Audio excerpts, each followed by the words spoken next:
Shalom saudara yang kekasih dalam Tuhan, dan selamat bertemu di YouTube channel ini atau juga Instagram.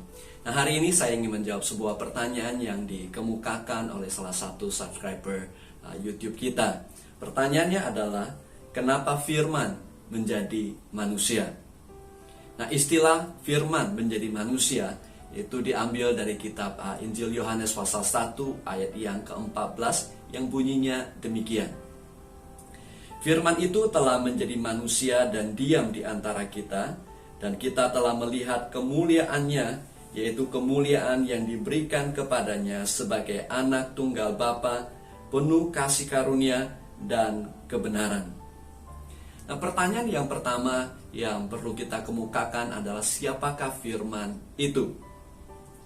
Dalam Alkitab Injil Yohanes pasal yang pertama ini, Rasul Yohanes memulai dengan sebuah pernyataan bahwa pada bulannya adalah firman, dan firman itu bersama-sama dengan Allah, dan firman itu adalah Allah. Dengan kata lain, bahwa firman yang menjadi manusia ini adalah Allah sendiri.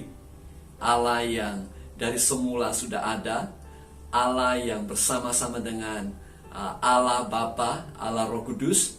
Dialah firman yang menjadi manusia. Dengan kata lain, bahwa firman ini adalah Allah Sang Pencipta. Dia adalah Tuhan di atas segala Tuhan. Dia adalah Allah yang Maha Kuasa. Dia adalah salah satu pribadi Allah Tritunggal yang diwahyukan kepada kita.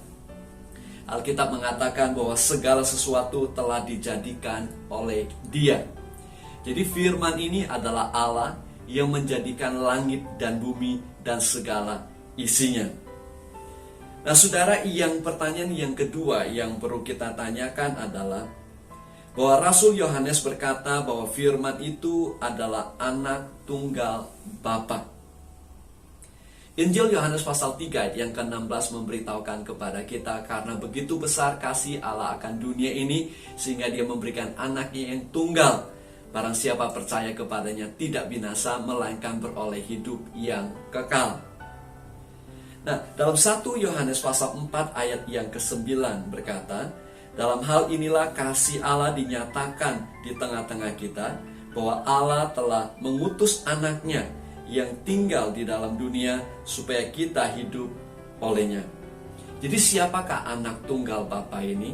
Dia tidak ada yang lain, adalah Tuhan Yesus Kristus yang sudah datang sebagai manusia ke dalam dunia ini, dan Dia sudah menderita dan mati buat saudara dan saya, menebus dosa kita.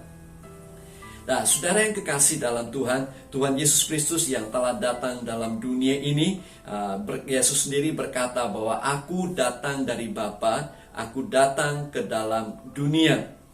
Jadi firman itu adalah Tuhan Yesus Kristus yang telah datang menjadi manusia. Nah, Dia, saudara, istilah ini adalah istilah inkarnasi, bahwa Yesus Kristus telah menjadi manusia.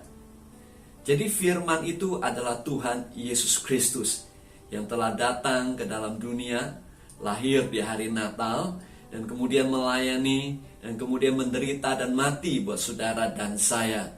Nah, mengapa Yesus perlu datang ke dalam dunia? Alkitab berkata kepada kita, tercatat dalam sebuah kisah yang mengilustrasikan perkara ini dalam kitab Lukas pasal yang ke-19 mengenai Zakius. Dia Zakius dianggap sebagai orang yang berdosa oleh masyarakat sekitarnya. Dan saudara, Tuhan Yesus hadir ke dalam rumah itu sebabnya banyak orang komplain. Dan Tuhan Yesus berkata demikian. Dia katakan, sebab anak manusia datang untuk mencari dan menyelamatkan yang hilang. Di Ibrani pasal yang pertama juga berkata demikian, sebab pada zaman dahulu Allah berulang kali dan dalam pelbagai cara berbicara kepada nenek moyang kita dengan perantaraan nabi-nabi. Maka pada akhir zaman ini Ia telah berbicara kepada kita dengan perantaraan anaknya, yang telah Ia tetapkan sebagai yang berhak menerima segala yang ada. Oleh Dia Allah telah menjadikan alam semesta. Nah, saudara yang kekasih dalam Tuhan, Dengan kata lain bahwa adalah rencana dan kehendak Tuhan bagi Yesus untuk datang ke dalam dunia ini sebagai manusia, untuk berbicara kepada manusia, membawakan pesan daripada Allah. Dan dia juga datang supaya bisa menebus dosa saudara dan saya. Dia mati di atas salib untuk menebus setiap manusia dari dosa mereka. Oleh sebab itu firman Tuhan berkata bahwa di bawah kolong langit ini tidak ada nama lain yang diberikan olehnya yang kepadanya kita diselamatkan. Itu sebabnya mengapa Yesus perlu datang ke dalam dunia sebagai manusia, supaya bisa memberitakan kebenaran Tuhan kepada manusia, supaya dia bisa mencari dan menyelamatkan manusia yang hilang seperti saudara dan saya, supaya dia bisa menebus dosa kita hanya karena darahnya yang tidak berdosa yang bisa menebus dosa saudara dan saya. Itu sebabnya barang siapa percaya kepadanya tidak binasa, melainkan beroleh hidup yang kekal. Dan saya berdoa berharap setiap kita menerima Yesus sebagai Tuhan dan Juru Selamat. Dan satu keyakinan bahwa dosa kita telah diampuni. Saudara, beritakan kabar baik ini kepada orang-orang di sekitar kita. Tuhan Yesus memberkati saudara. Apabila saudara ada pertanyaan yang lain, silakan saudara komen di YouTube channel kita supaya kita bisa memberikan jawabannya kepada saudara. Tuhan Yesus memberkati.